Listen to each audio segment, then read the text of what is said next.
Assalamualaikum warahmatullahi wabarakatuh. Selamat pagi atau selamat siang. Kami dari Universitas Muhammadiyah Sumatera Utara, Fakultas Fisip, jurusan Ilmu Komunikasi kelompok 3, semester 4. Salam sejahtera bagi kita semua. Yang saya hormati dosen pembimbing mata kuliah Komunikasi Organisasi, yaitu Bapak Fadil Palevi Hidayat SIKOM MIKOM. Dan yang saya banggakan teman-teman sekalian. Perkenalkan, nama saya Ratu, yang akan bertugas sebagai moderator dalam diskusi materi kekuasaan dan pemberdayaan dalam organisasi.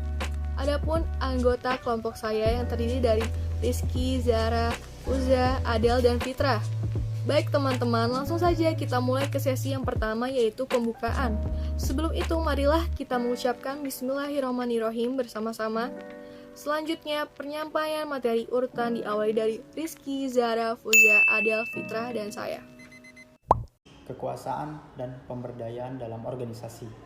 Organisasi mempunyai sifat berusaha memenuhi beberapa jenjang keteraturan tertentu, sehingga dapat bertahan dan mencapai tujuannya. Menurut slang, organisasi pada dasarnya adalah pengendalian dalam memperluas kekuasaan melalui pendelegasian.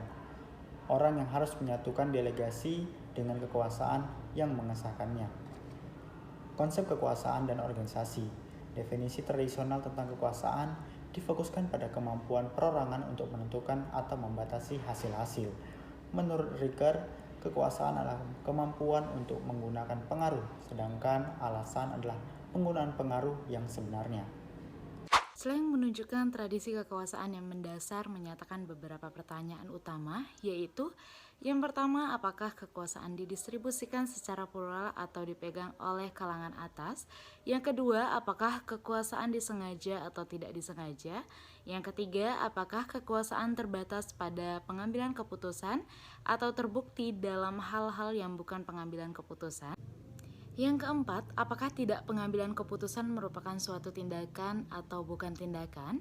Dan yang terakhir, apakah kekuasaan suatu kemampuan untuk bertindak atau pelaksanaan tindakan? Minsbah, dalam organisasi lebih baik bila perhatian kita dipusatkan kepada siapa yang memperoleh kekuasaan, kapan diperoleh, bagaimana, dan mengapa memperolehnya, daripada membahas apakah kekuasaan itu. Boilding. Kekuasaan dalam arti luas akan sampai tingkat mana dan bagaimana kita memperoleh apa yang kita inginkan. Gagasan tradisional tentang kekuasaan difokuskan kepada individu dan pelayanan kekuasaan. Konsep kekuasaan harus mempertimbangkan apa yang tidak dikatakan berdasarkan pada struktur sosial yang memungkinkan pelaksanaan kekuasaan tersebut. Hal ini disebut dua wajah kekuasaan, Bahrah dan Barat. Komunikasi dipandang sebagai mekanisme kekuasaan. 1. Dalam konteks organisasi, komunikasi digunakan untuk menentukan tujuan, norma, dan perilaku organisasi. Kedua, manusia memiliki kekuasaan melaksanakan melalui komunikasi dan menciptakan tindakan yang terorganisir. Komunikasi dipandang sebagai kekuasaan dengan beberapa alasan. Salah satunya yang pertama, kemampuan untuk menentukan hasil, pengetahuan, keyakinan, dan tindakan. Yang kedua, manusia bertindak berdasarkan informasi dan pilihan alternatif.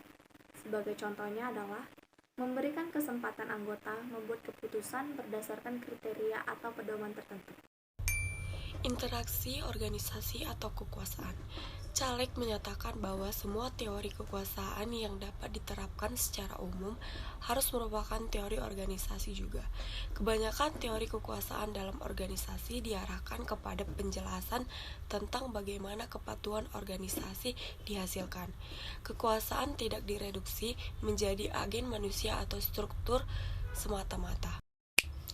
Building menelusuri 3 jenis kekuasaan. Yang pertama, bersifat destruktif, atau kekuasaan destruktif adalah kekuasaan yang mengancam dan kemampuan untuk menghancurkan. Yang kedua, menghasilkan, atau produktif, bersifat ekonomik dan meliputi kekuasaan untuk menghasilkan dan menjual.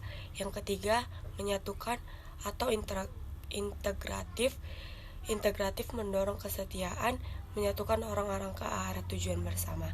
Jenis integratif merupakan kekuasaan utama yang paling nyata atau dominan dalam tesis Building. Konsep kekuasaan dan organisasi menurut French dan Raven. Yang pertama, kekuasaan penghargaan atau reward power didasarkan pada kemampuan mengontrol sumber daya dan memberi penghargaan pada orang lain. Atasan melaksanakan dorongan positif dalam motivasi harapan. Contohnya yaitu peningkatan gaji, promosi, informasi berharga, umpan balik atau feedback, dan sebagainya. Yang kedua, kekuasaan koersif atau coercive power. Sumbernya tergantung pada kekuatan. Seorang dengan kekuasaan ini menimbulkan hukuman atau aversif. Contohnya yaitu memecat atau memotong gaji, menurunkan orang yang bekerja pada mereka, atau punishment dalam bentuk lain. Yang ketiga, kekuasaan yang sah atau legitimate power. Hampir serupa dengan otoritas dalam posisi memberi reward atau punishment, tidak bergantung pada hubungan dengan orang lain, tapi pada posisi atau peranan yang dimiliki seseorang. Jadi tidak bergantung pada kepribadian mereka atau bagaimana mereka mempengaruhi orang lain. Contohnya yaitu gelar atau kapten atau wapres, eksekutif, posisi tertua dalam keluarga atau pegawai dalam perusahaan. Kekuasaan legitimasi berasal dari 3 sumber utama, yaitu nilai budaya yang kuat di masyarakat, organisasi atau kelompok, struktur sosial yang diterima tujuan sebagai agen atau representatif atau kelompok berkuasa, contohnya pimpinan dipilih dari serikat kerja atau komisi manajemen.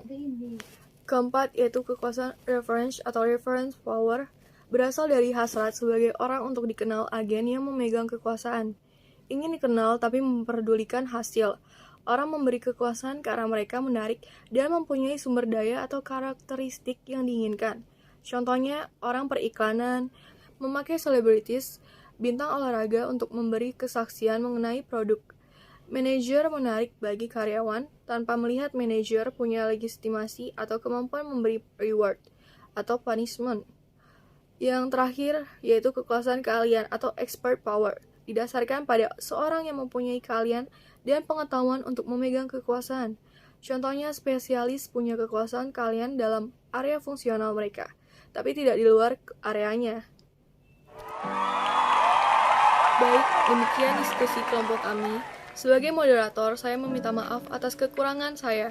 Thank you for your attention. Wassalamualaikum warahmatullahi wabarakatuh.